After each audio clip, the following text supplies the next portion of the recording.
we have. So a motion to open the public hearing for floodplain laws? So moved. Seconded. All in favor? Aye. The first public hearing was on Yep. budget. No, public hearing. Just ask if anybody has anything to say. Okay, so I'd like to amend the motion. The first public hearing is at 7 o'clock, and it's a public hearing on the preliminary budget. So let me just go through this so everybody who's here, because it's pretty crowded. 7 o'clock to 7:15 is a public hearing on the preliminary budget. 7:15 will be a public hearing on Chapter 82, flood damage prevention. 7:30 will be a public hearing on floodplain district. And on 7:35 will be a public hearing on the subdivision of land. And all three of those are relative to the floodplain law. And then we'll go into our regular town board meeting. So with that, I'd like to have a motion to open the public hearing on the budget. So moved. Second. All in favor? Aye. Aye. Okay, so if you want to speak on the budget, please step up to the microphone and give your name and speak. Okay, so since nobody seems to want to say anything. I signed up. I don't think that most of the people in the room know that there's a sign-up sheet up front, so if you want to speak about the budget or any items on the budget. It's okay, you don't have to sign up. There's not, if somebody wants to speak, they can get up and, okay? Okay, so I tried to look at other towns that have controllers that are our size, and I couldn't find any, but I did speak to the bookkeeping department in Wappingers Falls, which did have a controller and has since dissolved that position. And the message that I got from there is that having a controller doesn't guarantee that you will have consistency and turnover, because the bookkeeping department came in just as the controller left, and so they were left to try to understand the budget without that help. In any case, there does seem to be a lot of new personnel in administrative areas of our town, in the bookkeeping section specifically. But I do know that for a town of our size, I don't know how many people are in bookkeeping now, but we only have one part-time recreation director, and I know that it's probably too late to amend that for this year's budget, but I do think that for a town of 14,000 people, considering we did have a full-time recreation director under Supervisor Zimmert's first administration, when we did not have a field of dreams, we did not have a community center, just be thinking for next year that we might need to enhance that department a little bit. I'm most concerned about the deferred costs that I think I heard talked about last week. I know that Chris Marks had made some requests for equipment. There was a request for, I think, a tub grinder from the recycling department. And I'm concerned that by not using some of our fund balance to pay down payments on those costs, the next town board is going to have a budget which may have to exceed our cap. So I would ask you to consider allocating some of that fund balance to some of the requests that have come from your department heads. And I don't think I'm the only person here who would like to see you renew the lease with the child care center. Anybody else? Ira, did you want to speak? Yeah, please. Sure. We have a little time in the world. No. You sure? Can you maybe turn it up a bit? Because I don't think people in the back can hear. No, you can't. You still don't. I can be as close as myself as I can.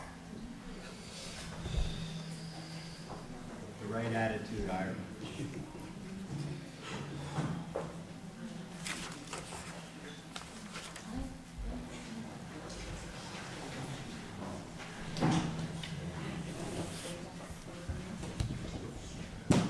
Thank you. I'm making my comments about your budget, and I just do want to preference that I'm basing this upon information I read, since we don't get to talk to anybody. We can only go by what's read. So I'm not going to take credit, and I'm apologizing up front if I'm wrong, but that's the fault of the people who just do it in the paper. All right? I noticed that comment was made regarding the budget that so-called shared services, which is what my whole concept about the budget, saves taxpayers money. The only problem I have with that statement is it doesn't say which taxpayers it saves money.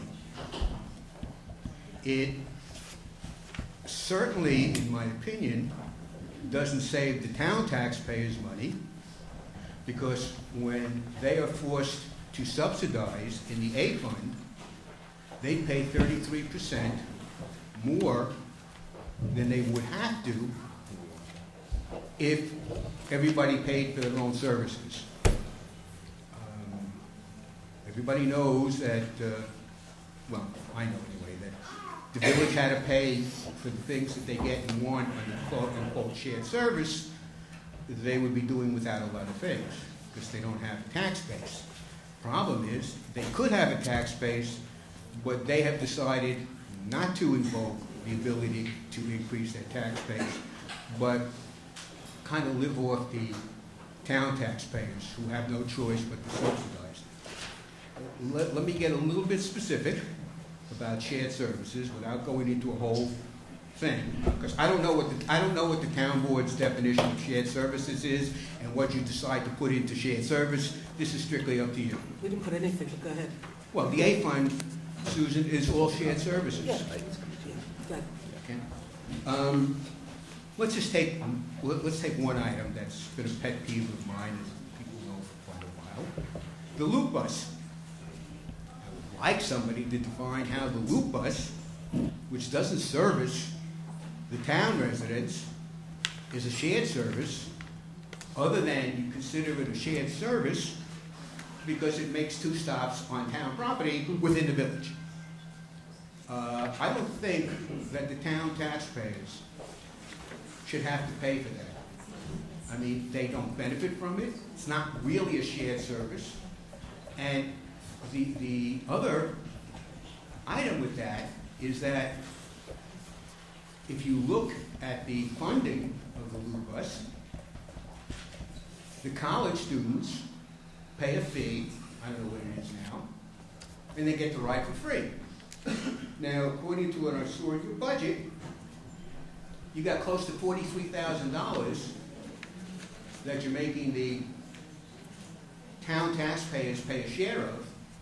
I would think that paying that kind of money should entitle them to free service as well, in order to be fair. Particularly since they don't get any service anyway, so what difference does it make? You know, that was just one point of mine in regards to shared service.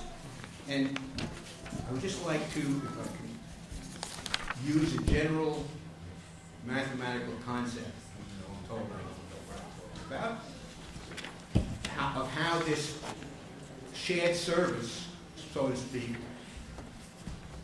and no definition of what shared really means, affects the town taxpayers. If we make an assumption that a tax is $4, just using figures because I didn't have the time, unfortunately, to calculate this the way it should. And let's say there are 2 taxpayers in the town, 2 taxpayers in the village. Each taxpayer would pay $1. Fair, equitable, that's okay. You know, minor adjustments are no big deal. But that's not the situation. The situation is you take that same $4 tax, and the ratio based upon the village tax base is 3 taxpayers in the town and 1 taxpayer in the village. What that means is that the $4 is now distributed over 3, so everybody pays $1.33 instead of $1, which means that the town people are paying 33% more tax than they would have to if everybody paid for their own service. I just don't think that's right. All right? Particularly in that case.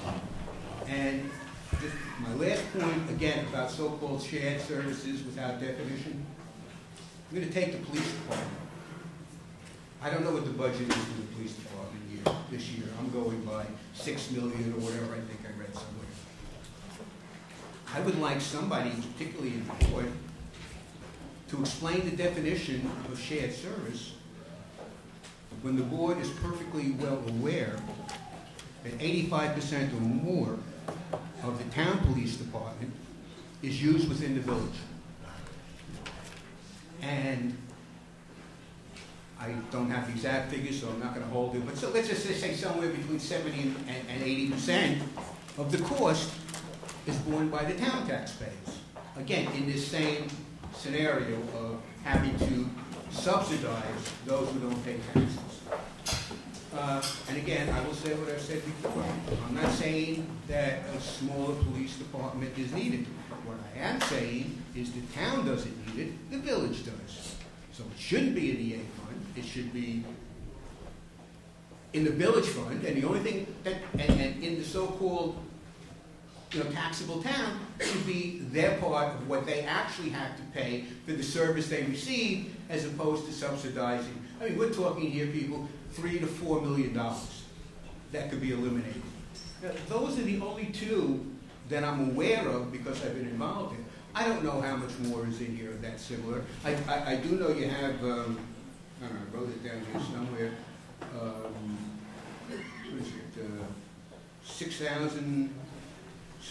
6,154,000, something like that, because I did include in my calculation the library, which I know you have as tentative, but we all know it's going to pass. I mean, I'm sorry, I mean, it's a foregone conclusion, so I added it into my figures because it would be silly not to. And this is the problem I have with the so-called A fund. It disrupts everything. I listen to the people in the village complain that they're entitled to all of this because they pay town taxes.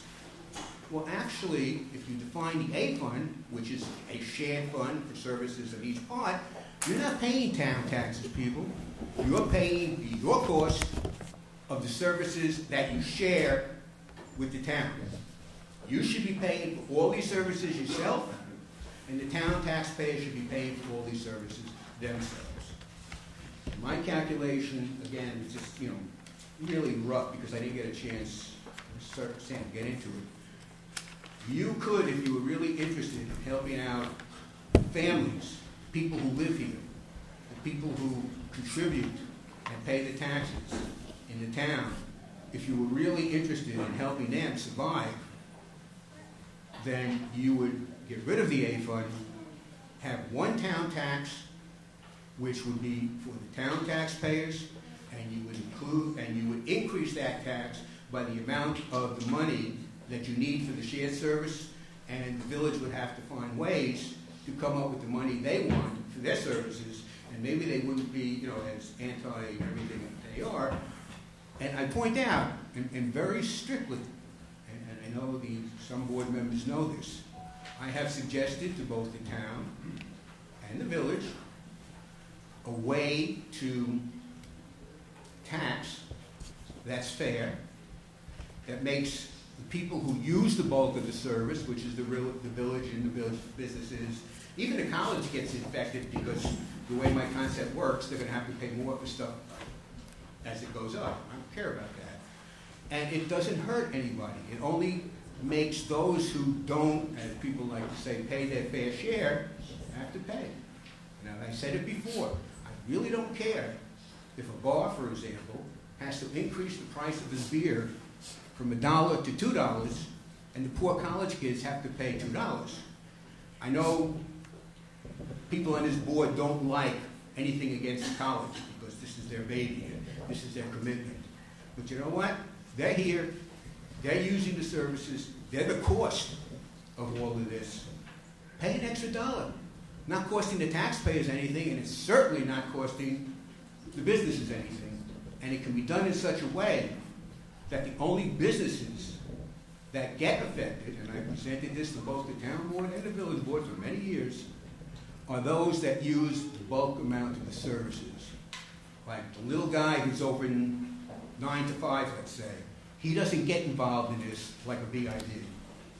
But nobody wants to look at it because it affects more, it affects the college to a degree, and it affects the people who don't pay taxes, because now all of a sudden, well, we're not paying taxes, but when I go into my store, I got to pay an extra 50 cents for the item. Again, I don't care. You're taking $1 or more from the town tax. Jeff, you want to throw me offline? No, I don't want to throw you. No, I'm just asking you to be considered. We have about 100 people here. I'm not trying to throw you off, Ira. I'm just asking you to be considered of the very large crowd here. This was my last comment. Okay. I didn't write that. I'm not asking to throw you off, Ira, so I apologize. Just be considerate of what's here. Managed because I can't remember what I was saying. Okay. Anyway, your last point. Thank you. I don't remember. Oh, okay. Okay. Thank you, I didn't Ira. write it down, so I don't have my notes. So I broke Okay. my. Thank you, Ira. Okay. Thank you, Ira. Is there anybody else who would like to speak? Okay, what time is it? 7:25. Okay, so can I have a motion to close the, So moved. do I have a second? Second. All in favor? Aye. Do I have a motion to open up the public hearing, Chapter 82? So moved. Flood damage prevention? So moved. Do I have a second? All in favor? Aye. Motion so carried. Did Joe leave No, he is. somewhere? Okay. Okay, so, He is here. okay, so, I think the first person signed up is Kitty Brown.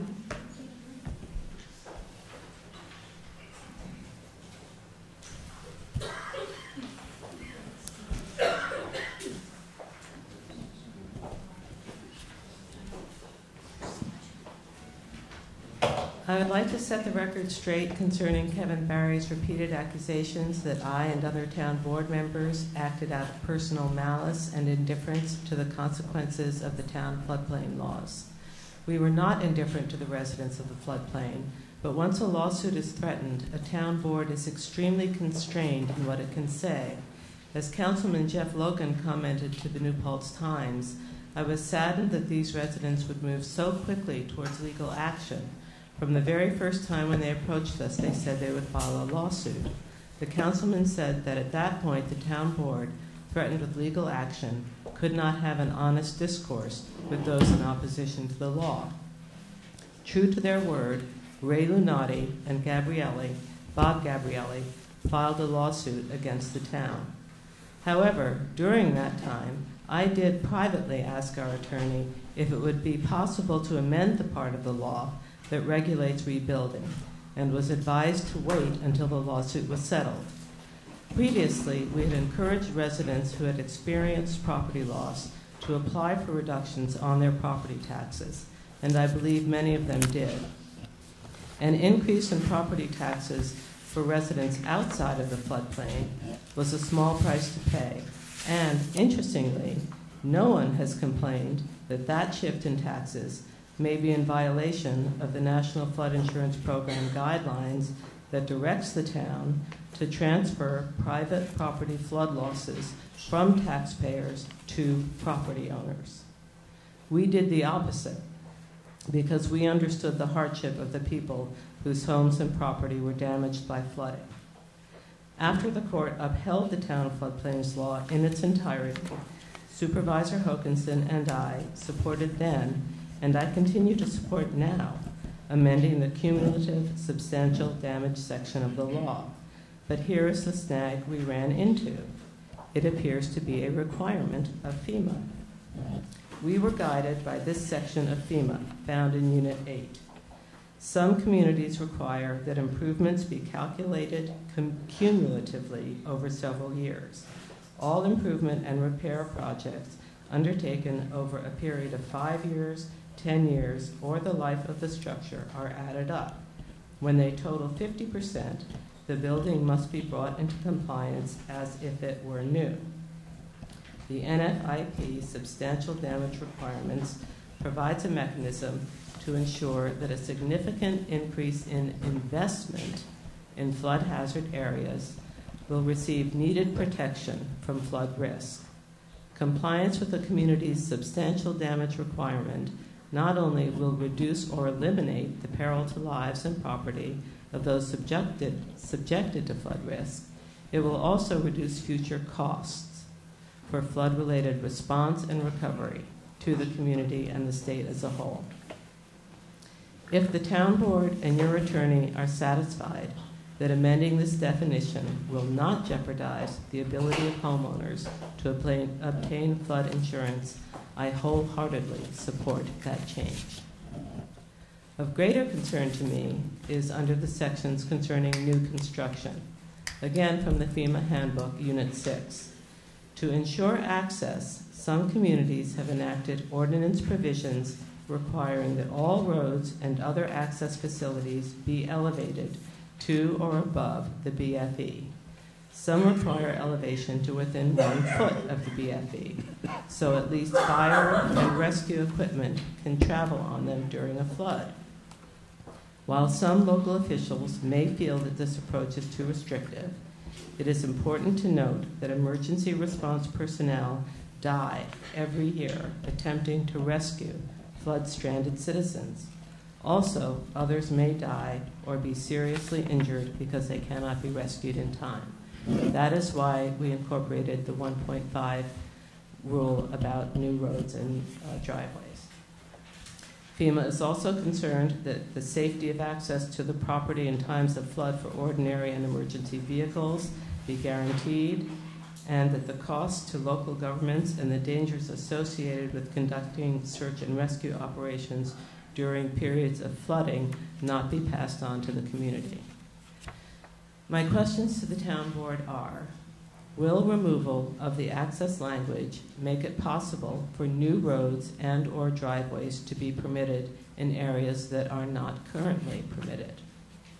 Could this add to the number of calls and related costs of services that our fire, police, and rescue departments will be required to respond to?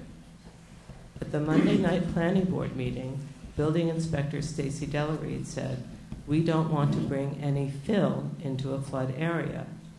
How will your proposed changes make new roads and driveways accessible to emergency services?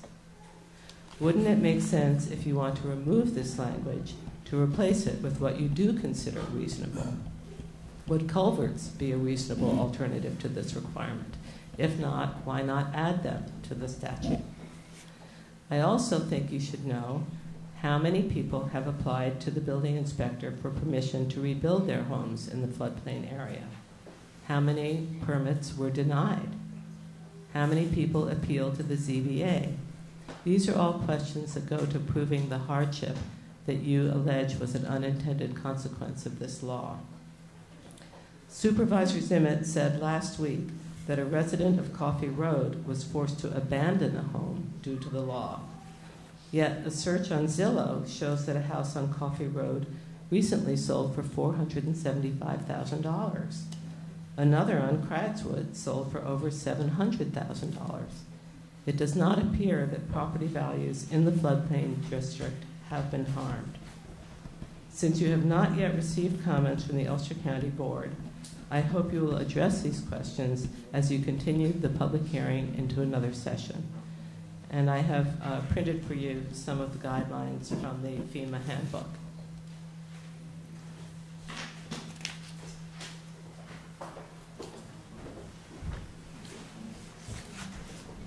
According to rules, but Mike Merriman is next, and then there's nobody else signed up, so you'll come up after Mike was signed. You still have to do it. Demonstrate. Thank you.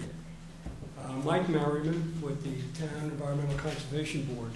And I'd like to thank Kitty for her comments. They were excellent. They were detailed. They make very good points. She actually took all the points I was going to make. But I'd just like to say that if you want to know why we have a certain law, you have to go back and look at the problem that we're trying to solve. And with floodplains, the problem was people's property was being damaged. People were having to be rescued.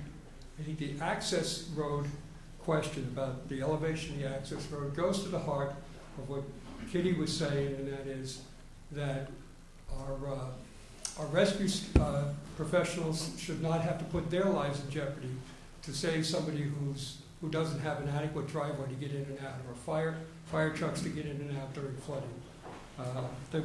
The standard in the town law is 1.5 feet below the 100-year flood elevation. So these vehicles will have to be going through water anyway.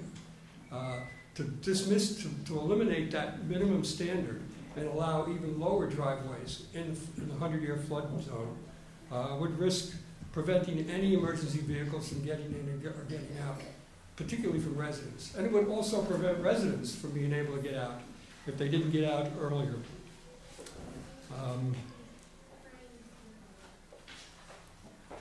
As far as the specifics of the wording in here in section 140.19G, standards and requirements, I have a handwritten and hand annotated section of the law that crosses out some language in standards 2 and 4.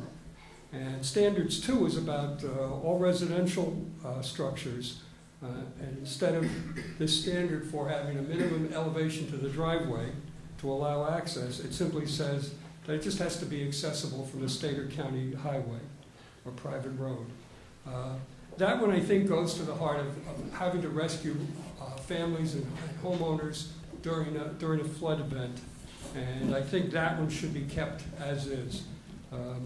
Subparagraph 4 talks about the same issue, the minimum elevation to driveways in the floodplain, but it's for non-residential, commercial, and light industrial land uses. There, it's not as likely that there would be individuals at risk, individuals who are in their homes and all of a sudden have to be rescued. If the board were to consider relaxing one of these standards, I would not oppose relaxing the one for non-residential, commercial, or light industrial facilities. The board may want to consider, though, that it would, in some situations, prevent emergency vehicles from rescuing people who might be trapped in those places during a severe flood.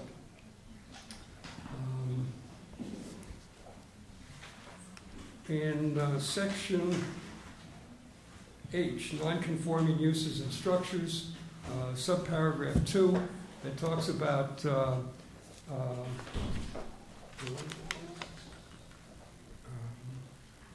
the same access problem in subparagraph 3, the same access problem, which is crossed out to allow the development of unimproved lots. And I think that there again, if we're going to move forward with this, it's one thing to grandfather existing homes and residences who unfortunately are below, aspects of their property is not in conformance with the floodplain. But if we are going to allow new development on undeveloped lots, I think that you should have to meet things like the access requirements so that, again, they're not put at risk and town employees are not put at risk trying to rescue them. Again, Kitty did an excellent job, and I would just second her comments. And the board feels strongly about this and would be willing to provide any additional information or comments you would like to have. Thank you. Thanks, Michael. Thanks, Mike. Jules, did you want to speak? Yeah, thanks. My name is Jules Traugott, 40-year resident of Springtown Road.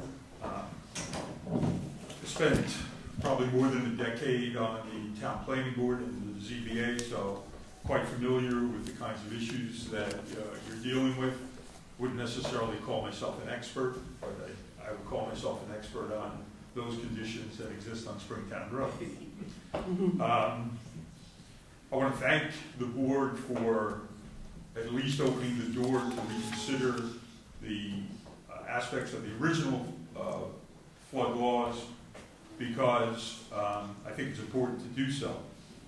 I'm more concerned about the issues of substantial damage than I am about new construction, and I probably would prefer to do a broad stroke as opposed to getting into specific details on the specific laws as they have been developed. First of all, I think the law in the first place was a bad law. I think it doesn't fulfill its objectives. If you look at them, there are only objectives that have to do with the overall town and not necessarily with the people that will be affected. Of course, the one major objective would be to protect life and avoid injury and damage. But on the other hand, we can't control that flood necessarily. And I'm not aware, and I don't think the people who grew up on Springtown Road that are in their 80s are aware of anybody that has been hurt or any death that has occurred as a result of the floods, including the 100-year flood in the 1950s. So there is a possibility that we created this whole law for a hypothetical and impacting the number of people that it does today, as opposed to what might happen in the future, is of significant concern. I think the law was, your attempt here is admirable, but I think it's an attempt to make the silk purse out of Sal's ear. Trying to adjust the law in a way that will fit is fine, but I think the law in the first place was poorly thought out, and I think it was poorly written. It has no clear long-term objectives in terms of what will be done and what the intention is in the long term. Is it to eliminate all housing and all people from those floodplain areas? If it is, it should be stated so. And I think it is. I think the SECRA environmental review was a faulty one. And I was very proud to be one of the people to be included in that lawsuit, because I thought that in my years of experience on the town planning board, I never saw such poorly written and poorly reviewed environmental review. Unfortunately, the courts didn't think so, but they're more expert than I am. I think what's also important is to consider the loss of value to the community in terms of taxes that would be impacted if people had to abandon their homes as a result of this law.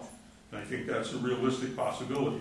One of the problems in the law is that there's no clear methodology by which to determine the cash value of a home or the market value. It's not stated, as far as I can see, and maybe I'm wrong, it's not stated anywhere how that becomes. Is it something that's stated by the owner? My house is worth $1 million. Is it something that we have to have 3 appraisers come and use the average? Or is it something that's going to be based on the sole determination of a town official in declaring that your house is now worth, in my estimation, 50% less than somebody might be willing to pay for it? Of course, now there's only 50% of the house, so you don't know what the house would be worth at any particular time and place.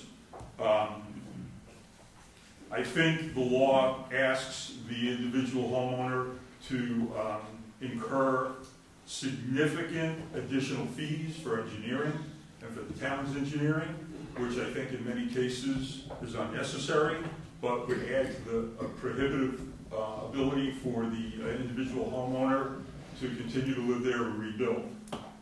As a result, I think the cost per square foot would exceed the actual cost of the home if it was built someplace else. And usually, if you're lucky, you have insurance that covers replacement value. It may not cover the replacement value based on what the town has determined you need to do. So if you need to drill a well, which a lot of people on Springtown Road don't have drilled wells for very good reasons, and if you have to build a 3-foot-high pump-up septic system, which doesn't make any sense whatsoever, Springtown Road septic systems work very well, but now they would have that additional cost as an example. I'm not sure whether the insurance would cover that. So now you have people who've lost 51% of their homes. They now have to rebuild, and they have to rebuild at a higher cost, at a higher level than they had before, with no apparent ability to fund that or anything else. I think this law actually goes in contrast to the comprehensive plan of the town, where the nature of the town is to be sort of rural or semi-rural, and certainly if you live on Springtown Road, it's semi-rural, all right, or maybe even rural, or maybe even wide. I'm not sure. But if everything is linked together in terms of the comprehensive plan of the town, in terms of the objectives of the law, then this law really doesn't make any sense. I also think it's discriminatory. I think the law is discriminatory against smaller home owners, because if you have a 1,200 square foot home and you lose 600 feet or 601 feet, you may be really out. And in addition to that, the discrimination continues to those people who may own smaller homes, are usually lower income people perhaps, or second homes. But the cost of rebuilding that smaller home is a higher cost per square foot than a larger home, especially when you add in the cost of a well and the cost of the septic, the cost of raising the building and so on. It might be significantly different. What I would suggest perhaps is that in addition to this law, the town recognize the impact it has, the negative impact it has on the residents, and I would suggest that the part of this law include that there be a tax reduction for any person affected by this law in that zone, that their taxes be reduced by 49%. Okay. In effect, if your home is going to be damaged and you lose it by 49% or 51%, then you should have to pay taxes on the theoretical reduction in value of your home. So you're reducing the value of our homes by establishing this law. Well, if you're going to do that, then reduce the value of the home and its taxes. I would take those taxes and apply them to an escrow fund that would allow for 0% interest loans to anybody who suffered the damage, 51%, had to rebuild at this higher standard, all right, but couldn't afford to do so. And it's very likely almost everybody here who's involved in that could never do that. So now you're going to have a 49% abandoned home when the opportunity is, if you provided some kind of sinking fund or escrow fund to provide loans for individuals who could rebuild and rebuild at the higher standard if necessary. Or on the other hand, take that money in that escrow fund and purchase that property at market rate and create open space. If that's what the objective of the law is to do, and that's what I think it is. The other options that we have would be obviously to go quite a few steps further and request annexation from Rosendale, who might be quite willing to expand their tax base and might be willing to accommodate the needs of people in similar areas along Springtown Road and other floodplain areas where are not as...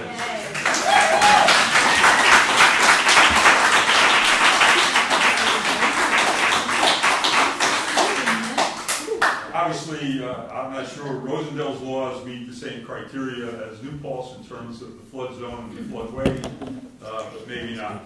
So I thank you for the opportunity to speak to you, and I hope that you consider my suggestions. Thank you.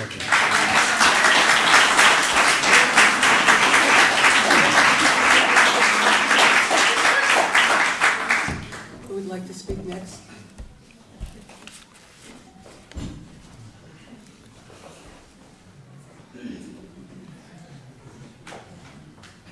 Hello, fellow floodplainers. Nice to see you here. My name is Bob Joseph, and I live with my lovely wife on Springtown Road. Actually, I don't live there. I used to live there. I survived there.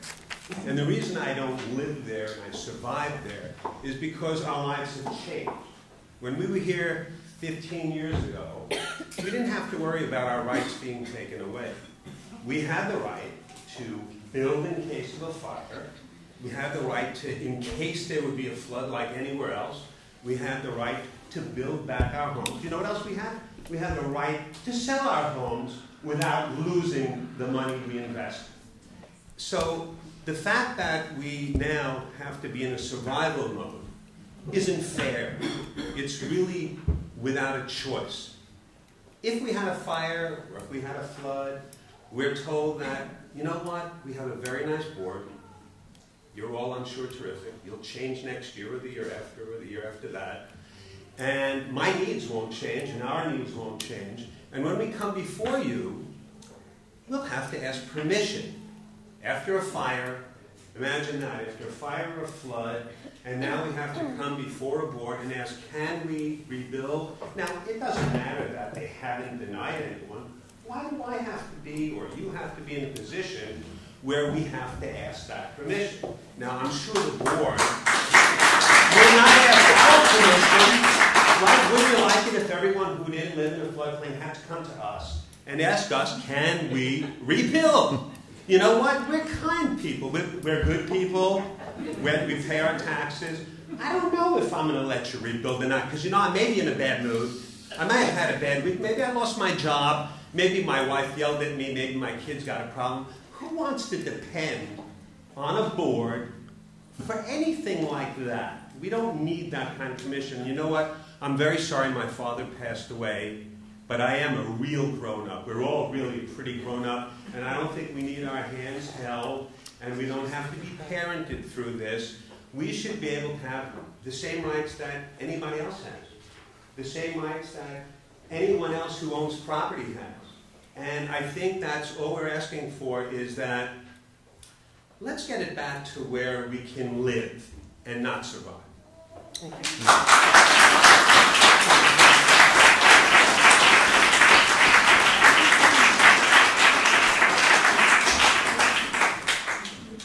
Is there anybody else who would like to speak? Carolyn?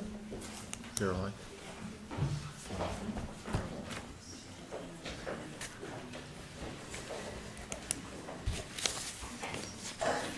First, I would like to speak to the subject that Kitty brought up about danger. Okay, danger in FEMA documents that possibly requires more than the minimum FEMA strictures. There are 4 cases that are considered dangerous where maybe you ought to get more regulations in a floodplain. One is coastal storm surge. We don't have that. No tsunamis here. Yeah. Okay, rapidly moving water, like moving through a channel. No, it happened at Mountain View, Neresto, but it's not happening on our floodplain. Big, wide, flat expanse, okay? Prolonged flooding, which does, in fact, necessitate real rescues. In our floodplain, I have never been blocked off from the outside world more than 48 hours. And that was only like 3 occasions in 37 years. No prolonged flooding. Not this big deal, oh, we have to rescue people. This is just exaggerated. It's laughable. Okay, the failure of dams or levees generating a sudden surge, like we had down in Katrina. No such thing. Okay?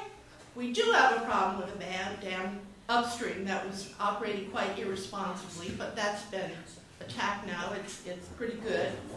Okay, we've never had any of these dangerous conditions. We do have floods that are darn inconvenient at times. I also want to talk about the danger of a 100-year flood. What that term really means, it means a flood level that has a 1% chance of happening in any particular year. Think about that. 1% chance of happening in any particular year. Are ice storms more prevalent than that? It's not such a big deal. Gee whiz, every so often there's a 1% chance that maybe someone will be sick and it'll be 24 hours or 48 hours that that emergency truck won't be able to get through.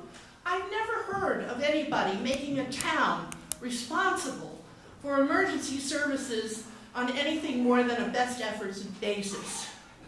You know, if we get Noah's Ark flood and somebody isn't rescued, well, I think all of us are adult enough to realize that sometimes circumstances aren't so great. But it's such a tiny little significant It's such a small percentage of risk and danger.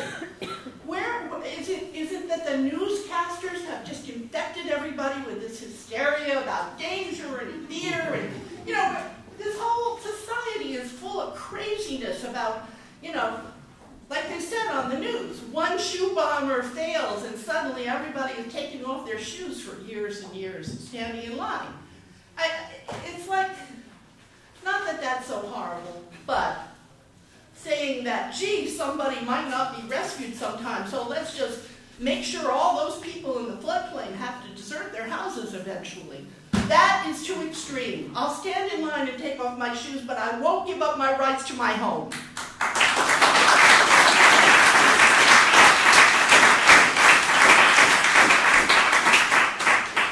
Now, I attended a little course that was really fantastic. It was given by a man who is a certified floodplain manager. He's with Cornell Extension, with full-day course. And in the morning it was regulation, and in the afternoon it was GIS technology on floodplains. I learned a lot of fascinating things. Anyway, he had a slide up about taking, and let me read this. This appeared from materials that were produced by FEMA in that Unit 6 Kitty talked about. Okay, the national floodplain policies try to move development away from floodplains and into less hazardous areas.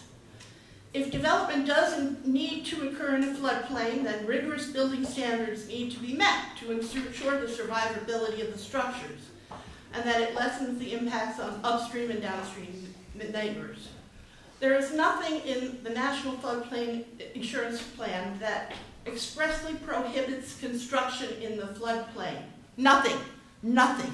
This is from 2006 FEMA standards and regulations. We impose performance standards on development in floodplain. As long as those standards are met, then development may occur. These standards have never been considered taking by the courts. A taking is an action by the government to relieve a person of his or her property without payment. It's a taking. It's unconstitutional. It's part of our natural rights to our property. We do not have to go and justify our right to our own property. The Constitution, which I have a copy of right here, the Constitution says, I don't have to say, I need my liberty because, or I need my property because, or I need to rebuild my house because. I have a natural right to it.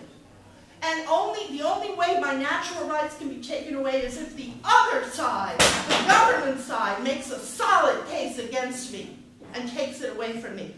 But not this made-up nonsense about, ooh, danger, danger.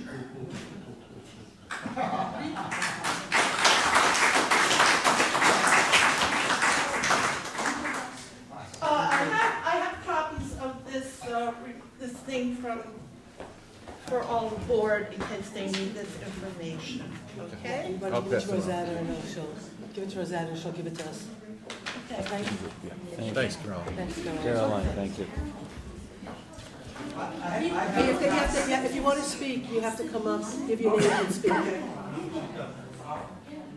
She's done.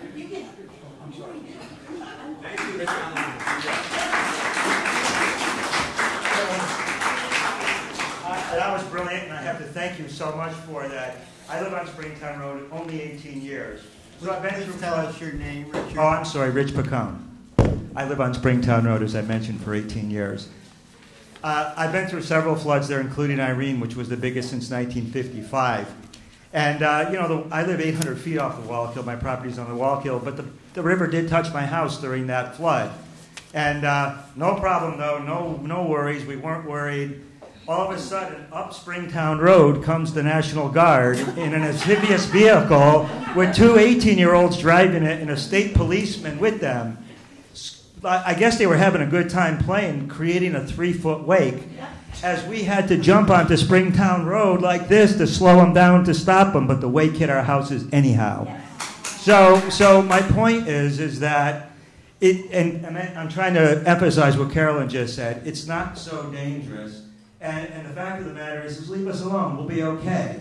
And the truth of the matter is, the real issue with Springtown Road, the National Guard went screaming by my house in their 6-foot-high amphibious vehicle and then couldn't get more than another 150 yards down the road, turned around and went back home. Didn't rescue, didn't save anybody.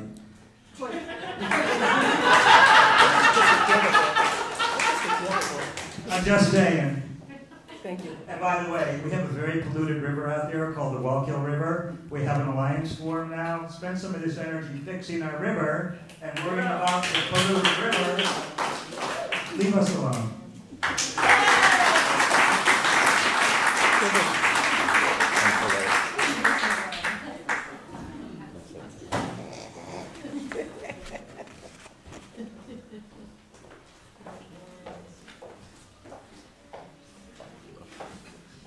Hi, my name is Chad Colarusso. My family and I live on Springtown Road. We love it there. And my wife and I, we got married there. We started our family there. And, you know, we've worked hard and we've poured everything into that home. And that's what it is. It's not a piece of property. That's our home. And we knew there was a risk of flooding when we decided to buy the place. And we made an educated decision to live there anyway. And we pay for flood insurance. And we thought it was good. And then we learned that in the event of a tree fall or fire, really anything that damages our home, we could be forced out, unable to rebuild. And so like a lot of people here, you know, I just want to ask for the same property rights for my family as enjoyed by the other citizens of this town.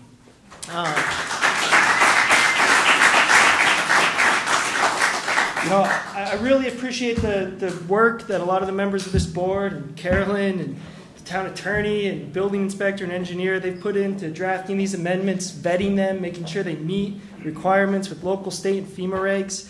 I mean, they keep New Paltz in compliance, and they give us back our rights. But that said, I was really troubled on October 5th when I came here and heard the arguments from Mr. Irwin talking about keeping the restrictions on rebuilding and building based on the height of the roadway. I mean, these provisions are the most in need of amendment.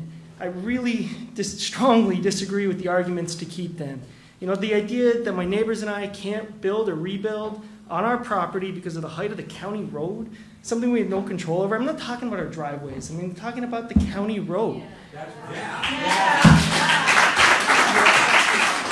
I mean, that's such an unjust restriction of our property rights. We know there's a small risk of floods. We know we have to rebuild the code. And we accept this risk and responsibility. But we don't have the power to raise the county road. I mean, we just can't. It's impossible. You know, at that meeting, it was clear from some of the sources, some of the people who worked here, that objective people, that the law was passed, these provisions were under false pretenses. FEMA and DC don't require anything of the sort of road restrictions, even though that's what people were told when this was passed. And then there's the argument this is for our own safety. I mean, people have said it better than me, but I'm going to say it anyway. You know, these provisions do nothing to protect the people in Springtown. All they do is punish us afterwards. It's like revoking someone's driver's license after their car gets stolen because you decided that, well, they should have known not to park in that neighborhood.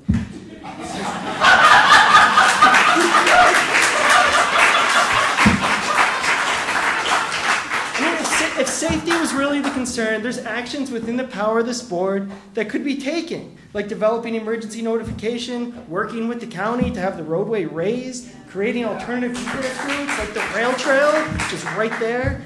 You know, and as for the argument about curbing new development, you know, I'm not huge on having a whole bunch of development in Springtown, but as I've been coming to these meetings, I've learned that even with these amendments, there's still very strict limitations that remain in place. And as a community member, I'm confident that that existing code provides reasonable restrictions. So please pass these amendments and make it right. Please do this now. You know, Springtown's been populated for hundreds of years, and we're not going away.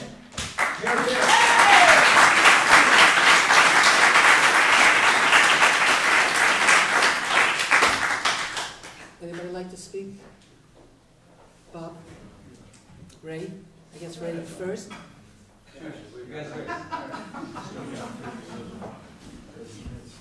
Ray Lenati, New Paltz, Springtown resident.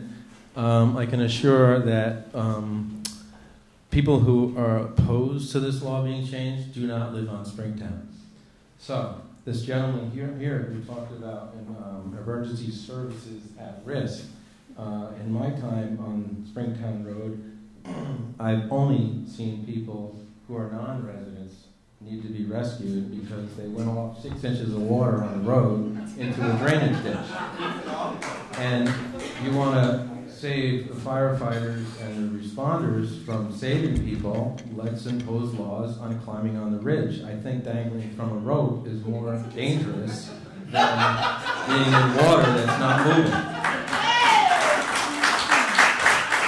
So the adventure seekers who come from the village, who want to explore the flood, are the ones who get themselves in trouble, not the people that live there. So I'd like to say that the flooding conditions were human error, and since we've corrected the human error, the flooding conditions have subsided. So, to open tonight's meeting, we will recite the Pledge of Allegiance. We will hold our hands to our hearts and state, and to the republic for which we stand. A republic is a state in which supreme power is held by the people and their elected representatives, with liberty and justice for all. Liberty, freedom from control, interference, restrictions, free will, right to self-determination. Give me liberty or give me death. Live free or die. Let freedom ring. Quotes we all recognize and were stated with conviction. Currently under Chapter 82, the flood law, liberty and justice are not for all of New Paltz land and homeowners, not for the residents of Springtowns. When Kitty sat here and said that she passed a law that she wanted to amend right away, why would you want to amend a law that you just passed? And the reason you couldn't pass it is because there was a lawsuit. Well, why'd you pass it in the beginning? So let's talk about Kitty, because she's the #1 person against this. Kitty has positioned herself against any changes to the laws she helped compose.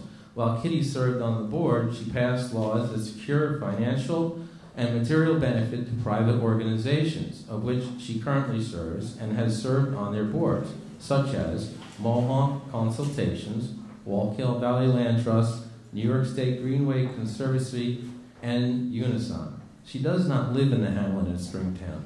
Kitty resides on Rocky Hill. The view is the Wallkill Valley, the Shangam Ridge. Her personal gain is secured by blocking further development. By eliminating new development and removing current homes over time, an uninterrupted view will add value to her home.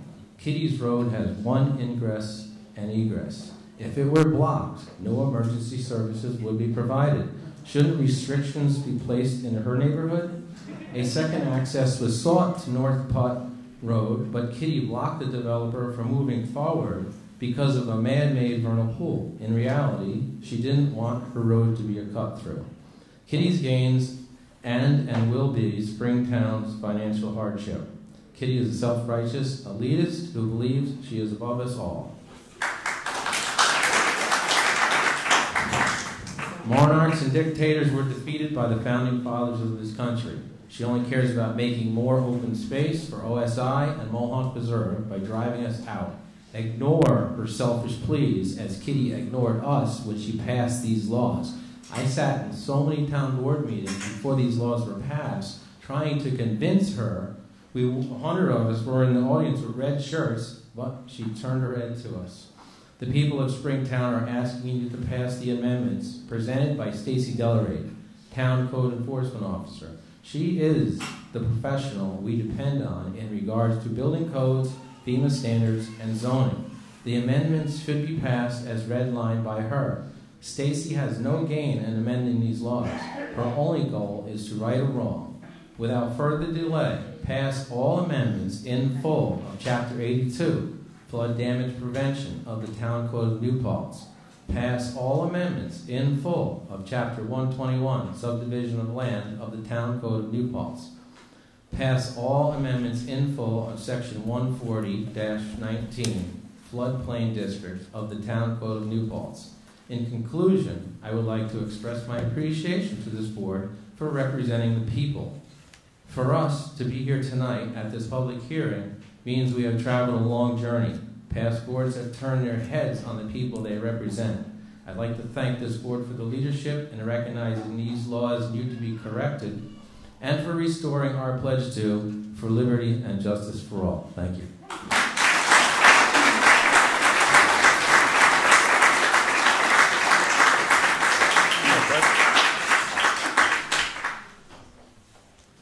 It's harder to get up when you're older. My name is Frank Kraft, and it's story time, everybody. I would like to tell the board a story, and I want to share it with my neighbors. I am Dutch. I came to this country in 1941. Part of this is hard. Frank, I was born in 1939. There you go. Still got it, Frank. I love America, and a word came up at the last meeting that I used that I thought a lot about being punitive. This law is a punitive law. It's meant to punish us. Now comes to the story part.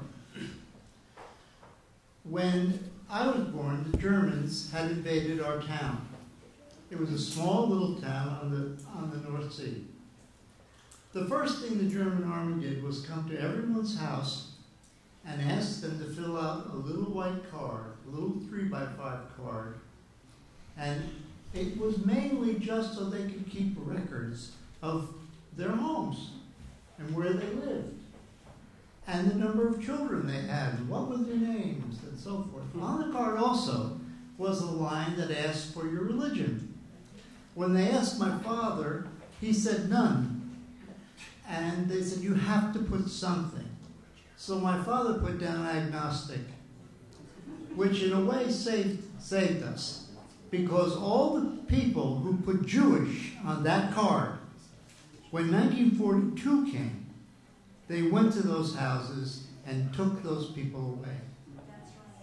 And that's what this law is. It's a law that's intended to separate us from the community. Make no mistake, it may have been well-intended, it may have been for a myriad of reasons, but make no mistake, we have to stand as a community against this law.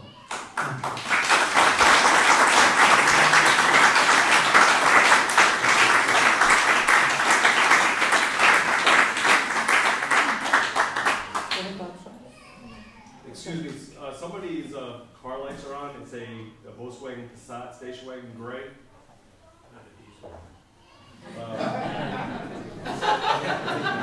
Somebody just went on. Yeah. You staying around? Okay. I know. Hi, I'm Bob Gabrielli. I live on Doug Road, which is west of the Walkill. I live there with my wife Lynn, spelled with two N's and an E. My daughter, sometimes when she's not at college. One dog, one cat, 3 horses. And I want to say Jack Kennedy, our president, past president, once said, a mistake is an error you fail to correct. It's so important. I want to say it twice. A mistake is an error you fail to correct. I want to say a couple other things just before I start. I go real quick. There was a comment, Bob Gabrielli and Ray Lenati were singled out as people who joined in a lawsuit. Failed to mention the other 38 people. Failed to mention that there were over 60 people who contributed to that lawsuit. Failed to mention that we appeared prior to the lawsuit over 3 months and over 6 meetings wearing the same color shirt, entreating the board to please reconsider, begging, groveling, cajoling, pleading, all on deaf ears. And I commend this board. Thank you so much for having us here and making this attempt, and I hope it's successful tonight.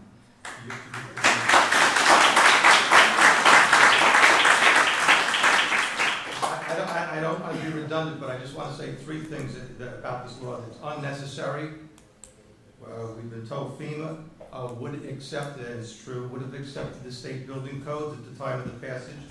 It was done under false representations. We were told that we needed this law, we had to have it, or we would not be able to obtain flood insurance. That was not true, and our building inspector said so twice at the October 5th meeting. God bless her soul. And it's also onerous. I spoke to a man named Stephen Nachman, who is the DEC official in charge of all these local municipalities' compliance with FEMA, and he told me he couldn't think of one community that had the 1.5 feet below BFE on road conditions. And he was amazed and astonished at that. This law reduced our rights and our property values, and that's uncontroverted. And few, if any, really, if any, so very, very, very few homeowners with homes in the floodplain will come to you and say that they're happy with this law. It's that simple. Many, many, many, if not all of the homeowners are here to say this law is bad and needs to be amended.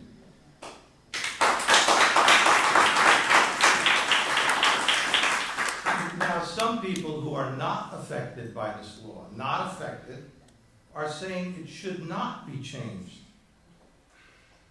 And if any public official disagrees that they're somehow in violation of the ethics statute, that is not true. And I would beg those people to read the ethics statute, because it plainly says that there are certain exemptions when people, public officials, who are part of the general population or a small section or subsection, may take an action in that. And it's very funny, now I don't mean to name names, but it's very funny that Mr. Barry has been singled out, and he's the only person on this board who owns land and was affected and is cognizant of the consequences of this law. So why he should be attacked is got to be flumery. And I apologize for my fellow citizens who make those accusations. And again, I commend the board for the corrective action of both errors and mistakes. And we commend those who represent us in the face of such personal attacks. It's easy to make a law that doesn't affect you.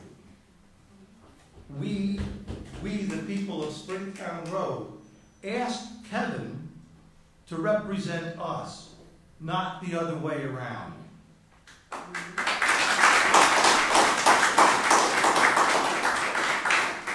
And the last item is, government is supposed to protect us. How we get into animus between an entire population and a board is incredible. I'm sorry,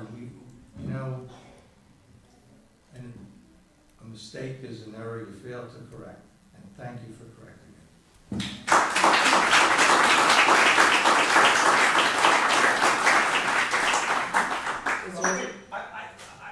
Go up to the... I can't.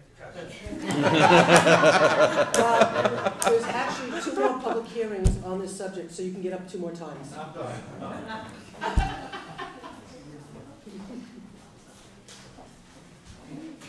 My name is Michael Edison. I live on Springtown. I just have a couple of small points.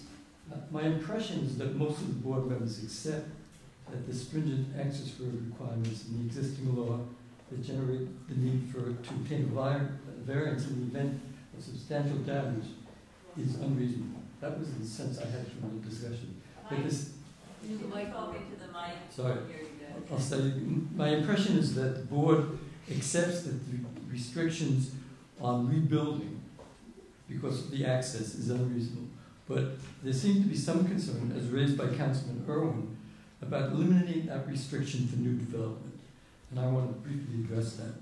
The access restriction is not found in the floodplain laws of any other town in New York, so it's hard to argue it is necessary. More importantly, I doubt that anyone in the Springtown community is interested in any large-scale development in the floodplain area.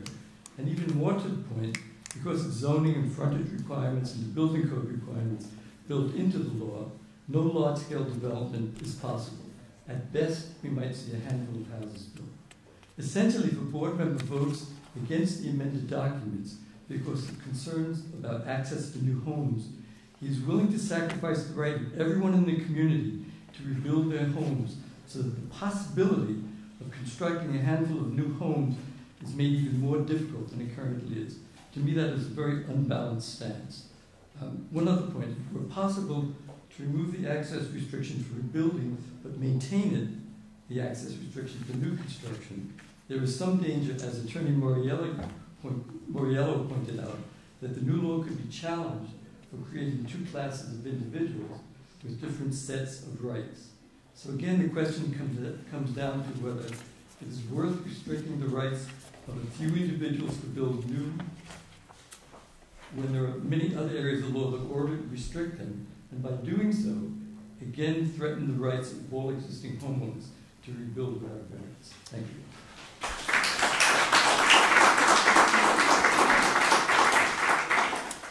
Would anybody else like to speak? Go ahead, Ed.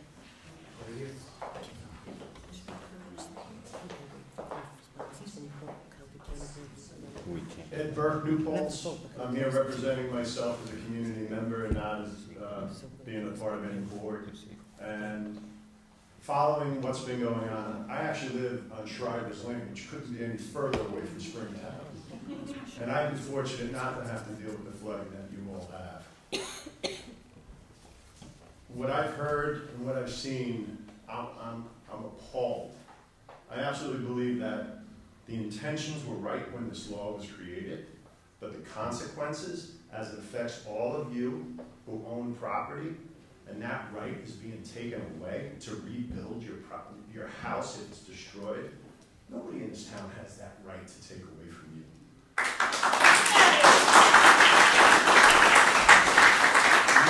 Years ago, I was in violation of the town zoning law.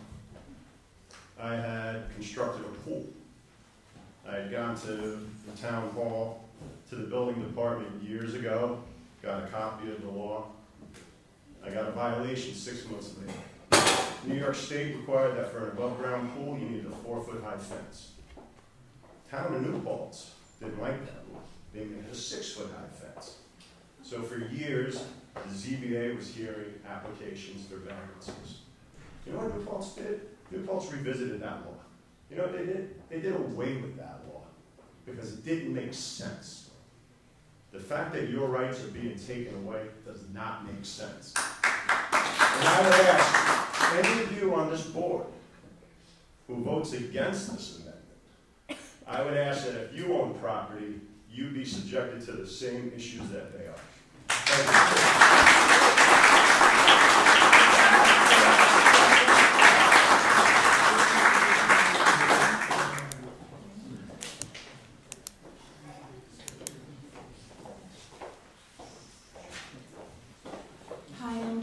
I live on Crowdswood Road with my daughter. I'm not a public speaker, but I do agree, and I was in opposition of the wetlands law, and I agree with the amendments and asking for the amendments because so many other things have been covered, and I agree with what has been said by my neighbors. The one thing I wanted to mention that was mentioned by a gentleman named Mike is he said something about undeveloped lots not being grandfathered in. Well, I own an undeveloped lot with my daughter next door to me. And basically what that says to me is that's a taking of my property, that's a taking of value. And to me, that's unconstitutional. I feel that that's wrong. But in the same respect, some of my neighbors who have lost houses due to fire, flooding, can't live in them, can't afford to rebuild them, that's also taking their land and their property and their life. And I don't feel that's right. So I just wanted to come up and say that. Thank you. Thank you.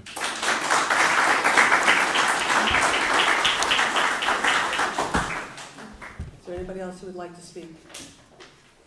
Okay, we actually have 2 more public hearings on the same subject, just on different portions of the law. So if you want to get up and say it all over again, you can.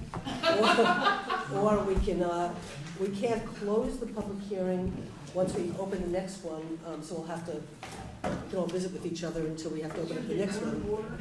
Sure. Now, the other portions? It just happens to, and Joe Moriello was here, he could probably explain it better than me, or Kevin could. There's different chapters in the law that we're making revisions to. So because there's different chapters, we have to hold a public hearing on each chapter that we're revising. So it's just a part of the legal process of what we have to do. I have a question. Is your plan to vote on each amendment separately, or vote? We have to. Eventually. Eventually. I mean, we can make a motion to accept all the amendments or whatever amendments. You know, it depends on what we end up agreeing to do or not do. So what we want to do is we want to leave the public hearing. Well, we actually have to leave the public hearing open. I just conferred with the attorney. We have to leave it open. Well, we should really leave it open because we haven't gotten the responses back from the county planning board. And we haven't gotten responses back from our town planning board. And so if the county planning board or the town planning board make recommendations and we want to discuss them, if we close the public hearing, you lose your right to actually comment on the comments that are being brought forward to us. So if you don't agree with the comments and you want to say something, you'll have the opportunity if we keep it open. So just to make that clear, that you can always reopen, but it's better if we just leave it open. We can always reopen a public hearing. And just so everyone is aware too, is to Susan's on Monday at 7 o'clock will be the planning board, town of New Paltz. It'll be held in this room. So if anyone would like to make comments to our planning board about it, they are a referring agency that we use when we do land use law changes. So they'll be sending comments to us to consider. And the county requires by law that they review all law changes regarding land use. So it's a requirement that we send that to them. The planning board is meeting Monday night here at 7:30. 7 o'clock. 7 o'clock? 7 o'clock they meet. Do we have a deadline from the county planning board? You can't really have a deadline. What they do is they only meet one time a month. So we are scheduled to be in their November meeting. So first week of November, the county planning board will be meeting and they'll be discussing the law. And our planning board will be discussing it at 7 o'clock on Monday. And I know they had a general conversation on last Monday night. And it seems that if there's any recommendations, it's going to be, I think, about potential subdivision, not anything about the amendments to the law as it is, but the potential subdivision and the ability to build another house.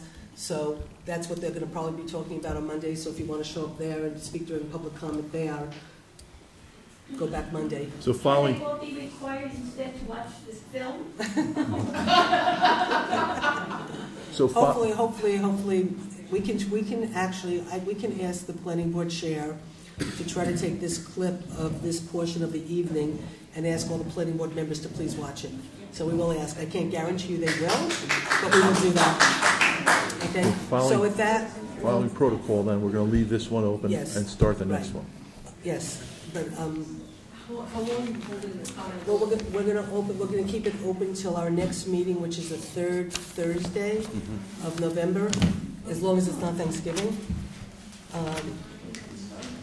And we're only holding it open so we can get the comments back from the county planning board and the town planning board, so then the board can discuss it, and you will then, again, like I said, have the opportunity to comment about the comments that come back from the two boards and see whether you like the comments, don't like the comments, accept them not, and express your point of view to us. And then we'll be in a position to vote. And then we'll be in a position to vote after that. So is, well, just, if you can hold on just one second, what's the next Thursday? The third Thursday, is it Thanksgiving? When is Thanksgiving? 26. Are we sure? Yes. Okay. So our meeting will be on November 19th at 7:30 back here. And what we'll do is we'll put the floodplain law, right? Well, I guess what we should do is, since it's a continuation of the public hearing, let's schedule the continuation at 7:15 or 7 o'clock? 7 o'clock. Okay, so we'll schedule November 19th, 7 o'clock, a continuation of the public hearing. Do I have a motion? So moved. Do I have a second? Second. Any discussion? All in favor? Okay, so it's Aye. 7 o'clock. Okay, all in favor? Aye. 7 o'clock, November 19th, back here, and we'll continue the public hearing We'll make sure you all will post it as soon as we get things back from the county planning board, and the town planning board will post it, and then you can comment on those recommendations, and then the board will open the public hearing. You can talk, we'll close it, we'll discuss it, and I suspect we'll vote that night. And if everyone wants to send any comments to the Ulster County Planning Board, just go to the Ulster County website, and you'll find Ulster County Planning Board, and you can submit comments right through there. Dennis Doyle is the director. His email is also right on there. If you want to, he's the chair. I apologize. Good point, Jeff. He's the chair. So anyone who has written comments, would like to make written comments to the Ulster County Planning Board, they do welcome them, and you can send them up. Again, it's Dennis Doyle. It's right on the Ulster County website. If no one can find or anything, please feel free to email me or call Carol, Susan's assistant, tomorrow. She will direct you to the site to make any comments. If they have any substantial changes, the requirement of the law, though, is if we don't agree with them, we do need to get what's called a supermajority of the board to overrule any decisions they make. I don't picture any difficulties with this law. We have not. They usually would have made a comment to us by now, though, with some concerns, and they've made no comments on it. So. There was a question over here about whether these would become available for everybody to read. My understanding is when we receive those comments, they'll be posted. I already said that. Yep. As soon as we get them. As soon as we get them. As soon as we get them, Carol's very good about the second we get any kind of documents, Carol posts it on the website that we, ironically enough, there used to not be a website that posted anything. We corrected that problem 3 years ago, and there is not a thing that we don't get that is relevant to what we discuss here at town board meetings that we don't post, and we post it immediately. And it's all very organized and stuff. You can find all the documents, whatever. So as soon as we get it, Carol will post it, and we could also send out an alert. There's a way you can sign up for town alerts. I can't. Carol probably is texting me right now because she's probably watching it, so I could tell you. But you can sign up. You can call her office, and you can sign up for alerts, and you get alerts about everything that's going on, when there's a meeting, when there's a change in a meeting, when there's a road closing, when the pool is open, when the pool's not open. I mean, it's really, really constant contact with the public. So what we could, yeah, so it has a thing where it says sign up. I know. So okay, so you sign up right away, and so when we do get these, we can have Carol send out county planning board, recommendations in. So we'll keep you all abreast. Okay. So with that, we have to actually. Could I have a motion to open up the second public hearing? So moved. Seconded. All in favor? Aye. Okay. So we're now having a public hearing on Chapter 140-19 of the Floodplain District. It's now 7. What time is it now? It is 8:30. Okay. So if nobody has any comments, we could close it and open up the next one. But if somebody has comments, Caroline, you want to go back up? Sure. I have a completely different comment. Go ahead.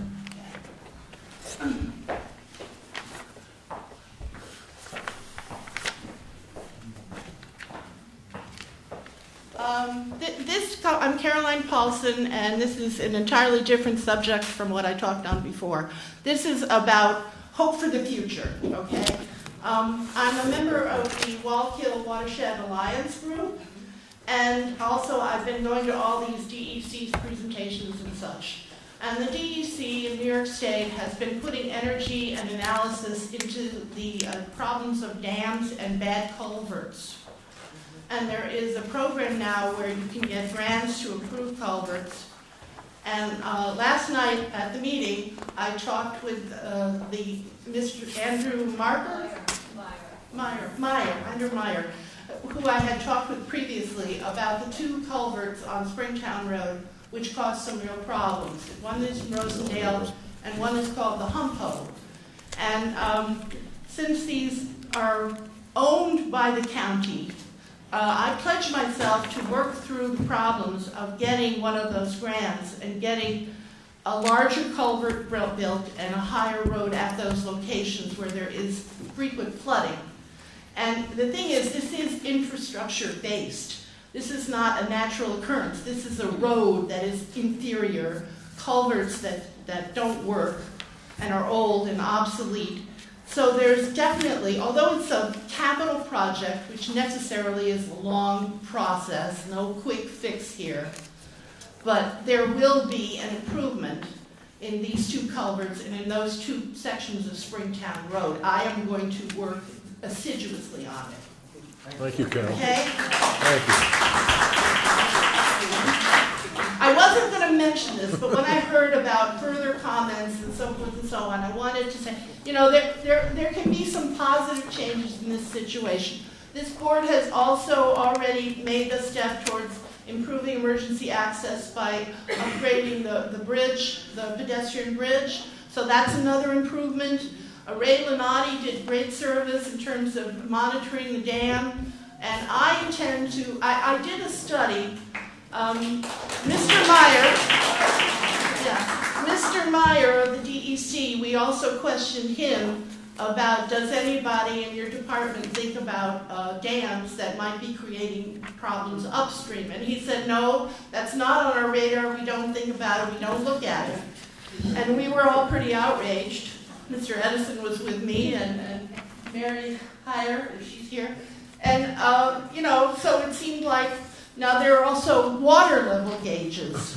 One is down in Gardner at 4455, Route 4455. Another one is in the Esopus in Rosendale.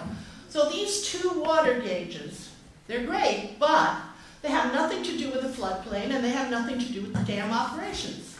So we don't have access to actual data that would help us. Now, I think that our government owes us a little extra check and balance and some transparency here. I also double-checked FERC documents online to see if they had any mention of looking at how, everything is about looking at dams, how dam failure might create a flood downstream. No mention of upstream. There has been no monitoring by the government of this problem. We have been left on our own. Fortunately, we had active citizens who really helped straighten this out and bring awareness about. And, but I am definitely, you know, I'm the sort of person to write letters. I like to write. And I'm going to be writing about, like, I've been at our Representative Gibson's office quite often on other matters. I will definitely start on this one. I think our government owes us a check and balance on Central Hudson's dam operation. Yeah. Thank